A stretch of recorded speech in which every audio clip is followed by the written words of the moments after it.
Before we dive in, drop a quick hi in the comments. It may seem small, but trust me, it really helps YouTube share this story with more sci-fi fans like us. I'd love to see who's watching. They were being integrated, live, broadcast across the sector to every species capable of receiving it. The transmission had no identifier. It simply took control of every active frequency and replaced whatever had been there before. The feed opened on a room with clean walls and pale light, where 5 figures stood on a raised platform, spaced with careful precision, far enough apart to stand alone.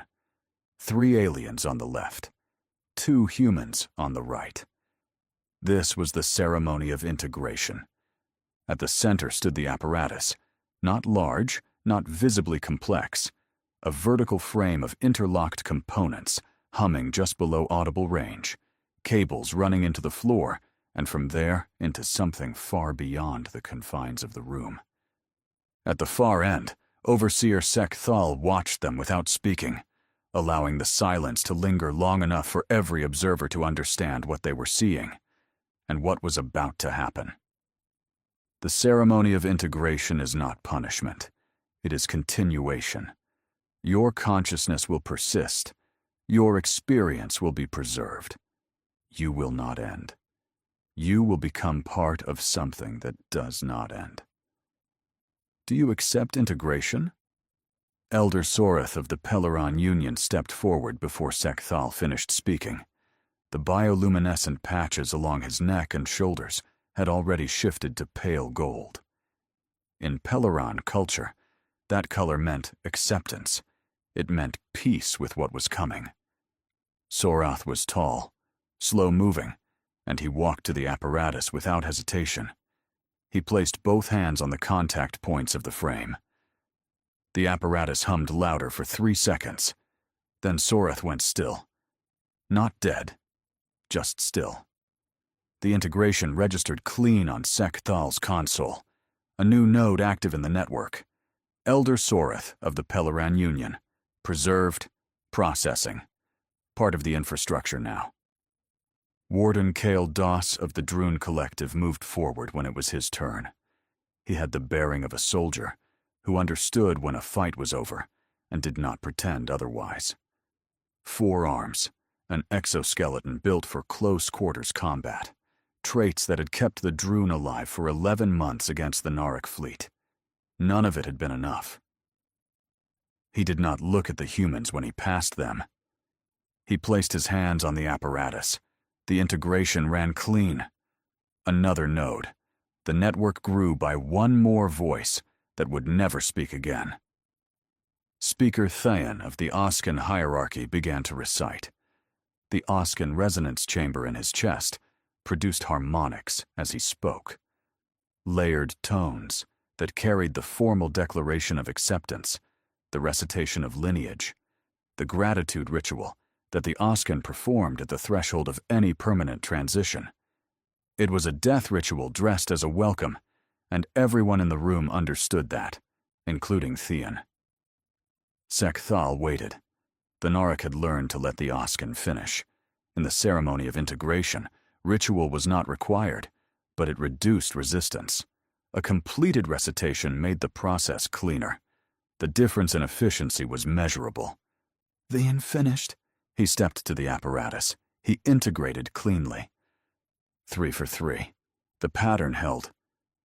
Sek Thal turned to the 2 humans on the right side of the platform. He asked the question, the same question every time. Do you accept integration? Corporal Thor Swanson stood with his hands at his sides and his weight evenly distributed. Medium build. A scar along the left side of his jaw. He had spent 3 weeks in a Narek holding cell, watching fleet assets, repositioned through a small viewport. He had counted ships. He had memorized approach vectors and staging intervals. He had done this continuously, methodically, because it was the only useful thing available to him, and Swanson did not waste time. Swanson looked at the camera feeding the galaxy-wide broadcast. Not at Sek Thal, at the camera. At every species, watching from every system in range. He held that look for 2 seconds. Then he shook his head once. Specialist Corin Mast stood beside him, lean, eyes that had been moving since the broadcast began, reading the apparatus, reading the cables running into the floor, reading the console Sek Thal operated. When Sek Thal asked the question, Mast did not look at the camera. He did not look at the overseer. He said one word. No. Then he looked back at the apparatus and kept studying it. Sek Thal processed this for exactly 1 second.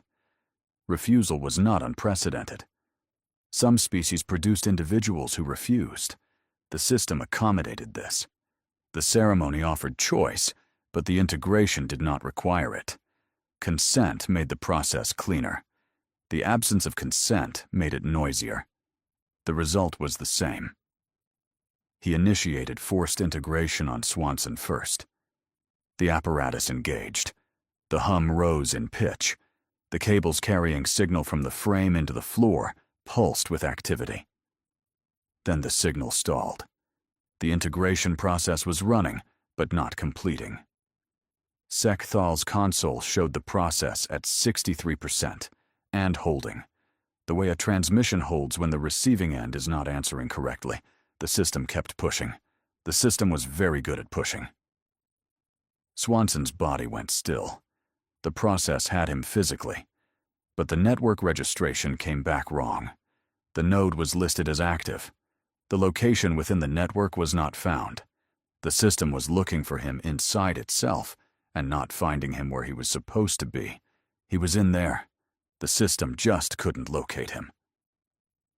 Mast went second. The apparatus recalibrated and re-engaged. The delay before stall was longer this time. 40 seconds of normal processing, followed by the same failure to complete. Mast's body stilled. His node registered active. Then a signal appeared in the network log on Sek Thal's display. No source, no authorization code, no matching integration pathway.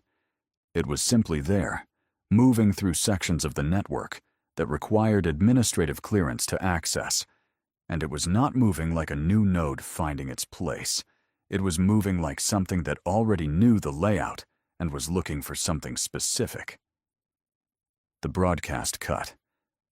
In a UED command installation 3 systems from Earth, Director Aldrich Morn watched the entire feed in silence. He was not a large man. He had the kind of stillness that came from spending decades reading situations where the wrong reaction cost lives.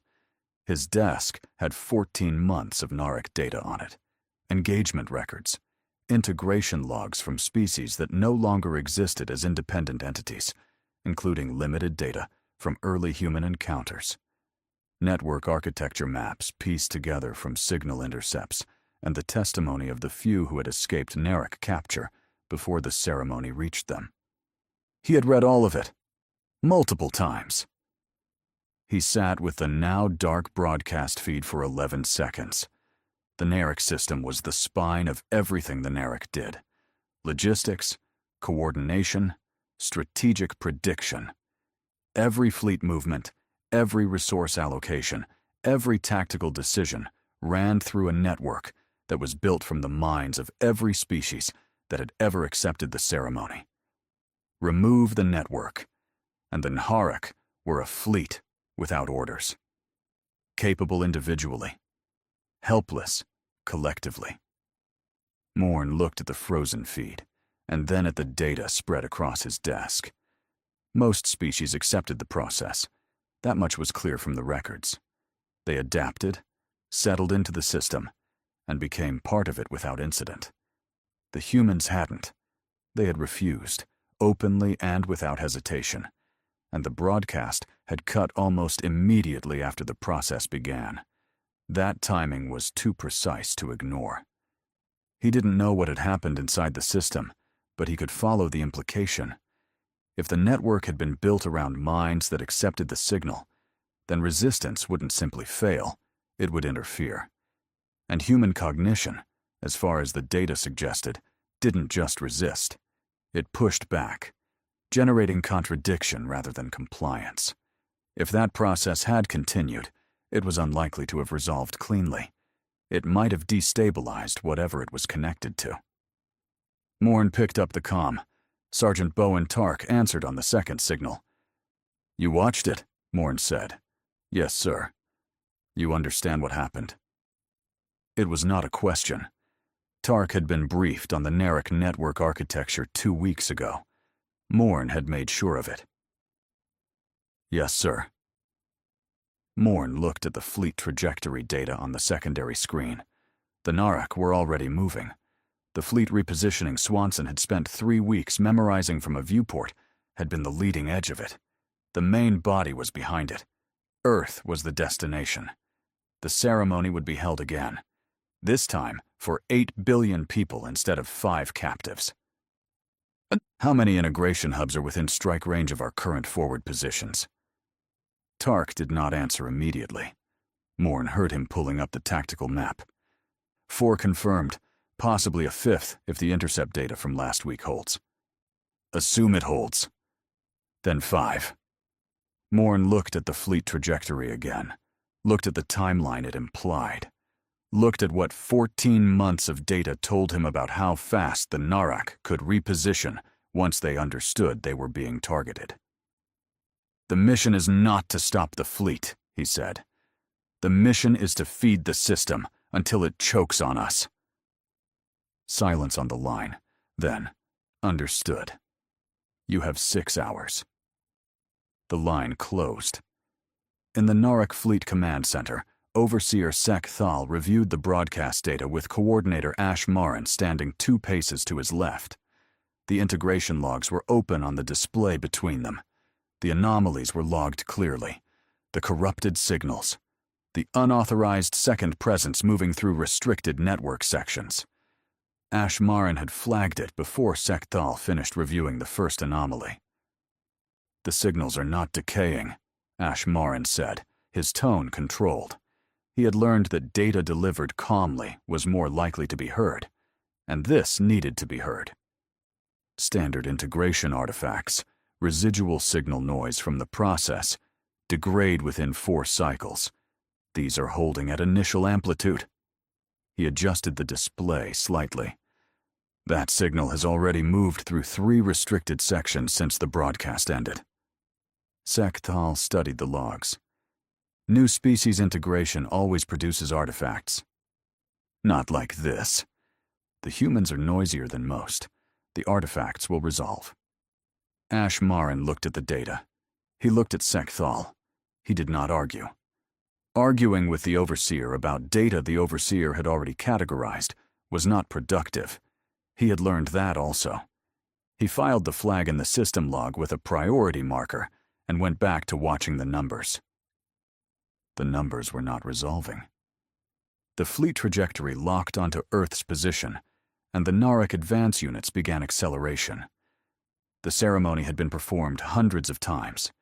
It had never failed to produce integration. The artifacts from the 2 human captives were an irregularity. Irregularities had appeared before. They had always resolved within the system's correction cycles. There was no reason to believe this time was different. The fleet moved. The integration hub was not built to be defended. That was the first thing Tark noted when the strike team crested the ridge and got eyes on it. No perimeter wall. No overlapping fire positions. 2 Narek security units at the main entrance, standing with the relaxed posture of guards, who had never needed to be anything other than a formality. The facility itself was a low, wide structure, pressed into the ground like something that did not want to be noticed. Functional.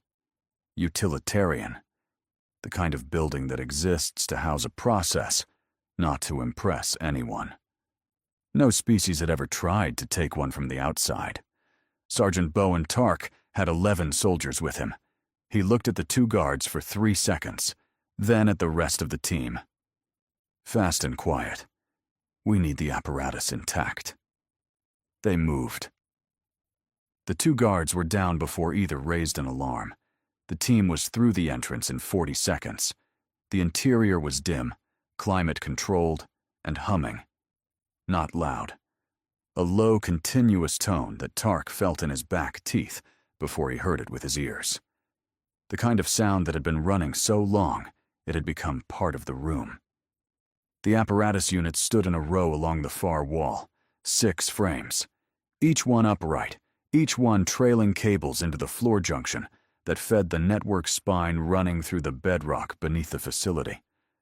The Narek technician at the monitoring station turned from his console when the team entered and did not move again after that.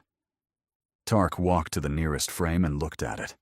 He had studied the technical intercepts for 2 weeks. He knew what it did. He knew what it felt like, according to the data recovered from species who had described the process before integration completed. He knew what it meant to walk into one voluntarily when every part of the process was designed around a mind that didn't want to fight back. He turned to his team. "You all read the brief." They had. Not just what the apparatus did, but what they were expected to do once inside it. Hold the line, resist the signal, and not let the system settle them. First 4. Now. 4 soldiers moved to the frames without discussion. They sat in the contact positions the way the brief had described. Hands on the input points, back straight, eyes forward. One of them, a corporal named Bast, looked at Tark once before the frame engaged. Tark held the look. Bast nodded and faced forward. The apparatus activated across all 4 frames simultaneously.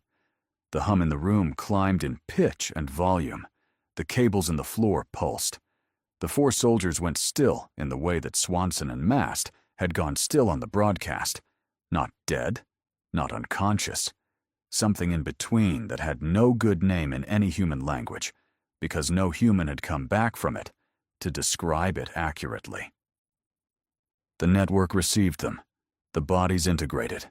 The minds did not cooperate.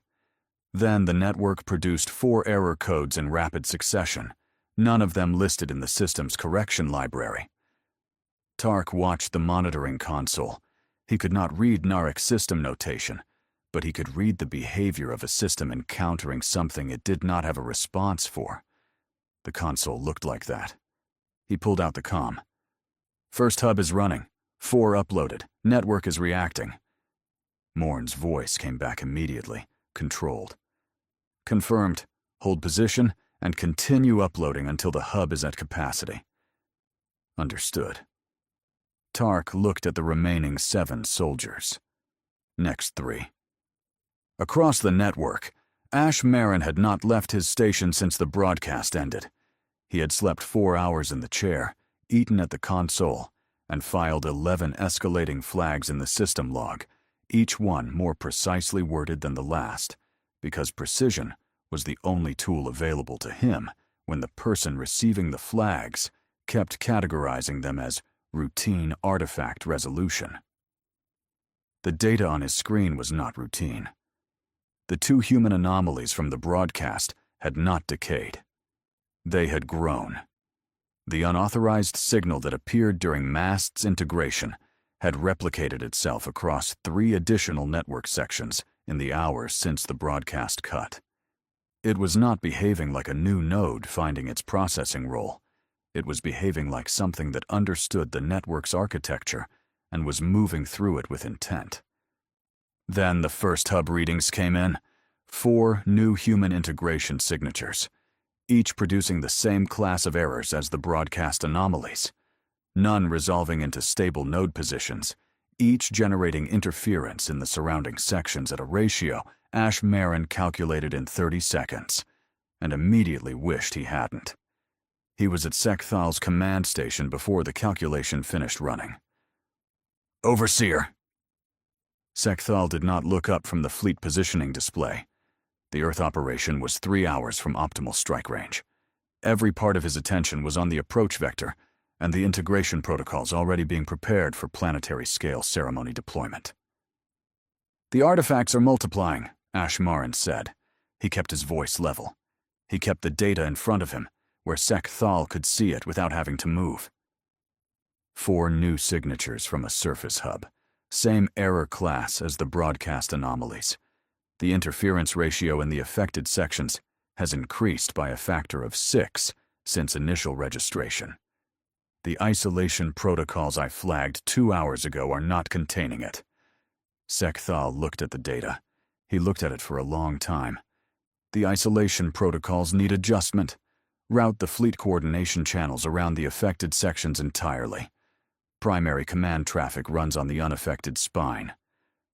The unaffected spine is 63% of total network capacity. If additional hubs produce similar signatures, one hub, Ash Marin. 4 new signatures from one hub in less than 1 hour, Overseer. The broadcast produced 2 in less than 1 minute. The rate is, adjust the isolation protocols. Route around the dead zones. The fleet does not slow. Ash Marin stopped. He looked at the data. He looked at Sekthal. He returned to his station and began adjusting the isolation protocols, watching them fail to hold even as he implemented them, and filed flag number 12 with a priority designation the system log had never previously required him to use. Meanwhile, Morn received Tark's confirmation. At the same moment, the signal intercepts showed the first Narek network irregularities propagating beyond the hub's local section. He looked at the timeline on the secondary screen. Fleet arrival at Earth, 2 hours 40 minutes at current velocity. Time required for the remaining 4 hubs to upload at the rate the first hub was demonstrating. Unknown. Possibly enough. Possibly not. Morn did not operate on possibly. He opened the command channel to all 4 forward unit positions simultaneously. All units move now. Targets are the 4 remaining integration hubs on your designated coordinates. Breach protocol is identical to the primary team. Apparatus must be taken intact. Upload immediately on breach. Do not wait for confirmation from this station. Do not wait for each other. Move and upload. 4 acknowledgements came back in 8 seconds. Morn closed the channel and looked at the fleet trajectory. He had no ships that could stop what was coming at Earth in 2 hours and 40 minutes. The UED forward fleet was positioned for exactly this operation and nothing else. Every asset was committed to the hub strikes. There was nothing held in reserve because holding something in reserve meant the hub strikes ran with less, and the math on less did not work. Earth was the bait. The hubs were the trap. He had not told anyone that framing. It was not the kind of thing that helped people perform better. All 5 hubs were uploaded within 90 minutes. The Narek network began to fail. Not suddenly, but the way a structure fails when the foundation is compromised. Section by section, each collapse shifting strain onto the next until those followed. The isolation protocols Sekthal had ordered routed command traffic around the dead zones, but the dead zones were expanding faster than the routing could compensate. What had been 4 contained sections was now 11. What had been interference in the processing nodes was now contradictory outputs, reaching the fleet coordination channels directly. Destroyer Group Keth 7 received movement orders at 0340 that contradicted the orders it had received at 0337. The group commander held position and requested clarification. Clarification came back with a 3rd set of coordinates that matched neither previous instruction. Keth 7 held position. Destroyer Group.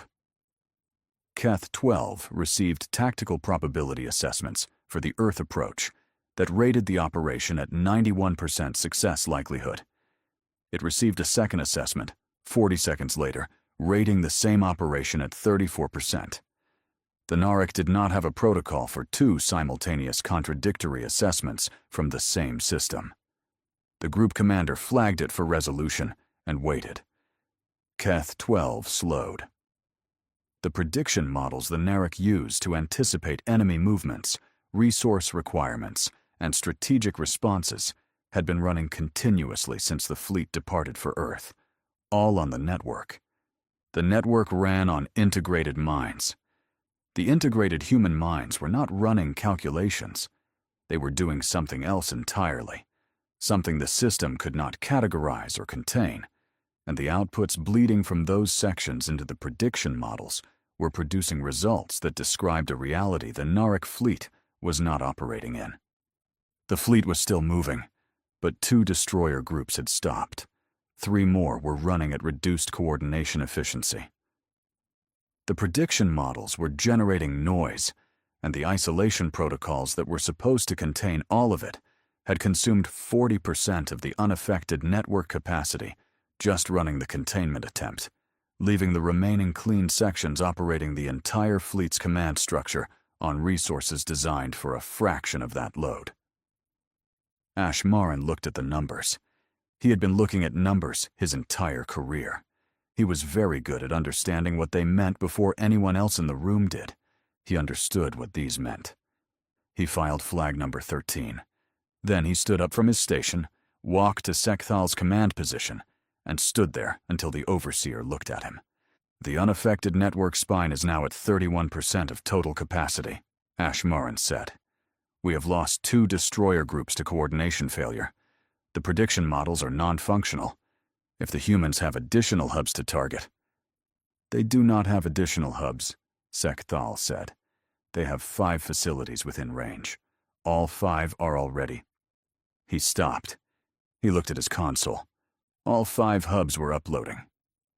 Sekthal stood very still for a moment, longer than any Ashmarin had seen him spend on a single thought. How many minds, Sekthal said. Not to Ashmarin, not to anyone specifically. Looking at the upload rate data from all 5 facilities, calculating. How many minds are they willing to put in? Ashmarin looked at the data. All of them, he said. I think all of them, Overseer.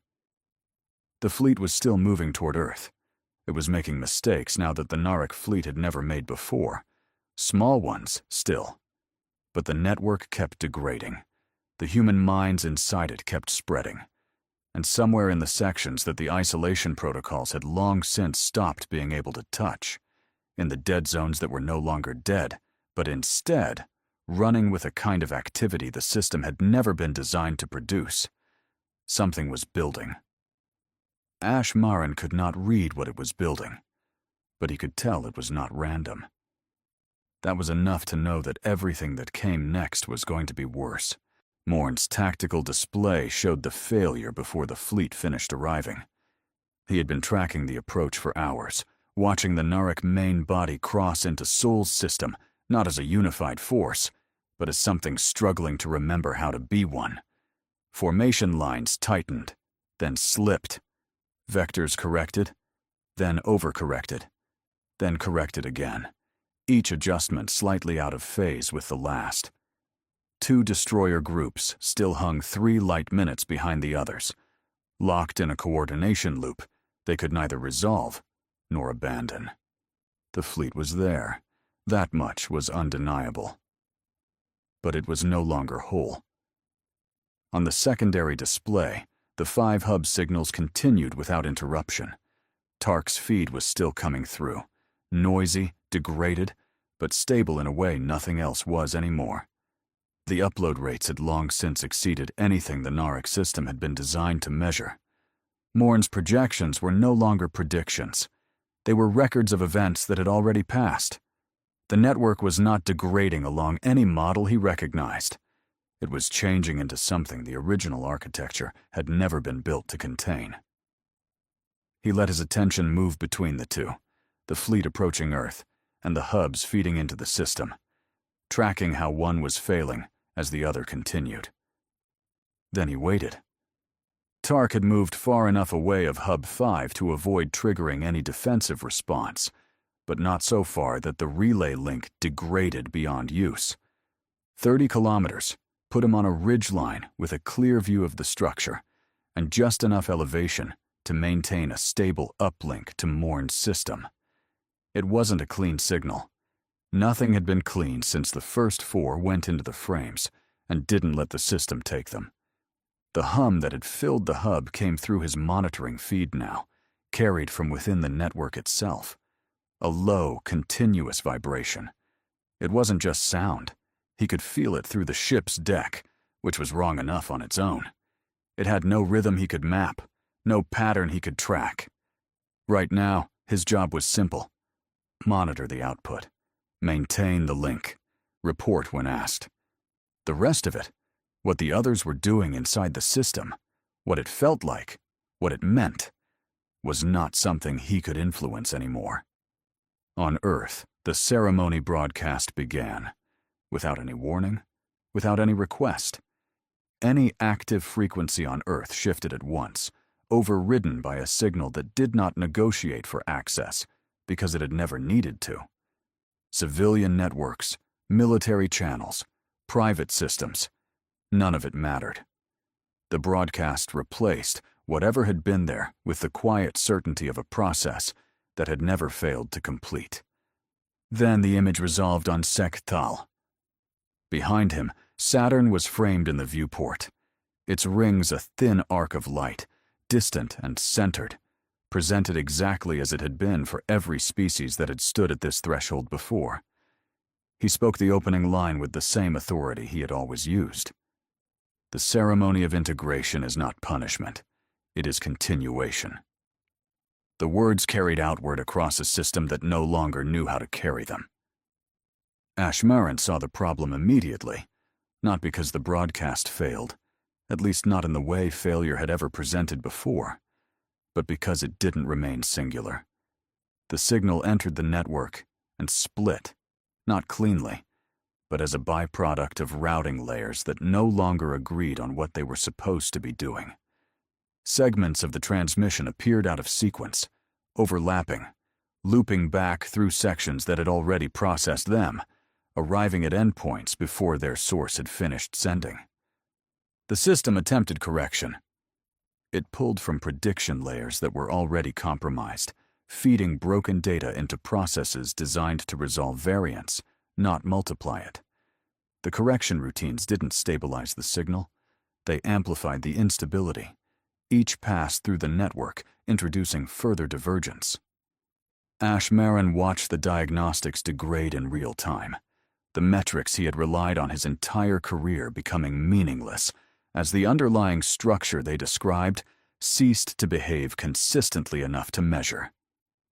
"Overseer," he said, keeping his voice level out of habit more than expectation. Sekthal did not respond. The broadcast is not maintaining a single transmission state. Still nothing. Ashmaran stepped closer, bringing the data into primary view, not because Sekthal needed to see it, but because the act of placing it there was the only form of escalation he had left. Signal fragmentation across core routing layers. The system is no longer resolving outputs consistently. Sekthal stopped speaking. The words he was delivering to 8 billion recipients were no longer being transmitted intact. He spoke a sentence. The system delivered fragments of it. He looked at the display. For the first time since the anomalies began, he did not categorize what he was seeing. The collapse followed. Not as a single event, but as a sequence that accelerated too quickly to interrupt. Sections already under strain failed first, shedding load into adjacent structures that had been compensating for hours. Those structures failed faster. The isolation protocols that had been rerouting traffic into safe channels began feeding into pathways that no longer existed as defined architecture. Within seconds, directionality was lost. Within minutes, so was coherence. Ashmaran watched the cascade from start to completion without moving from his station. At some point in the second minute, the preservation layers failed, the indicators dropping in a way he had never seen and didn't need to interpret further. At 4 minutes and 11 seconds, the network ceased. His console went dark, not degraded, not reduced. Gone. The command center fell silent, not abruptly, but in the absence of everything that had once filled it. There was no shared data anymore, no coordination threading the system together, only local operations, each isolated, each sufficient on its own, and nothing beyond that. Ashmarin let the silence settle, long enough to confirm what the instruments no longer needed to tell him before he spoke. Fleet coordination is no longer active. All vessels are operating independently. There was nothing further to clarify. Sekthal stood at the viewport, looking out across the Sol system, which remained exactly as it had been, unchanged, indifferent. Behind him, the broadcast feed persisted in local memory, frozen mid-sentence, a system that had begun a statement it no longer possessed the capacity to complete. He regarded it for a moment, then let his attention return to the display. The system had always worked. Every integration had confirmed it, every repetition reinforcing the certainty it would continue to do so, until it encountered something that did not resolve.